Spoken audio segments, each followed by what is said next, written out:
Hello, my name is Beth King-Smith. I'm a partner here at the firm Harris & Clark Rickaby's. I'm here today with one of my colleagues, Caroline Cowley, and we are part of the Disputed Wills, Trusts and Estates team. And today we're going to have a conversation about what is called proprietary estoppel. So Caroline, what can you tell us about proprietary estoppel? This is a question that arises a lot, particularly in this part of the world and at this firm where we have a lot of farming clients. What can my clients do if, for example, they have been promised an area of farmland or the entire farm by their father or mother, and following their death, they don't get that gift in the will, or it passes to someone else? These cases do, as Caroline said, arise predominantly in farming family situations, often where father and son or father and daughter have farmed together.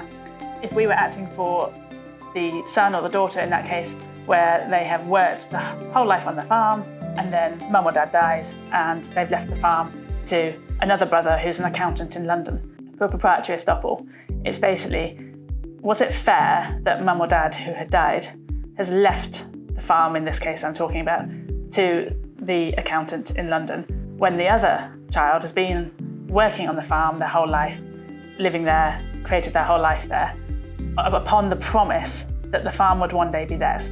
So what we're looking for in these types of claims, and what you need to be able to establish, other than just about it's unfair, they should have left the farm to me, you need more specifics. So the first thing you need is a promise. And farmers, in our experience, aren't often known for being very chatty and talking about their emotions and feelings. Would that be fair, Caroline? I think so, in my experience. Yeah. So what we're looking for is a promise that you were told that one day this farm was going to be yours, and that can be even, Dad was leaning on the gate, looking over the orchard that you just planted and said, one day this orchard's all going to be yours, son. I'm planting these trees for your future. Did Dad just say that once about the orchard? Or did he say at family gatherings and at Christmas, we're doing really well, we're investing in the farm for your future, son? So first of all, you've got to have a promise. The promise needs to be, I was promised that the farm would go to me.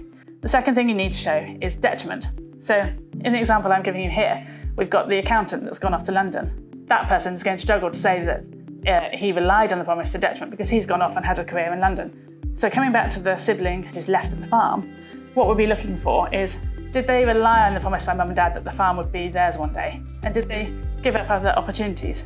Could they have gone off and managed land elsewhere or gone over to New Zealand? And you relied on the promise and that was to your detriment. So you limited your choices to being on the farm, living on the farm, working all hours.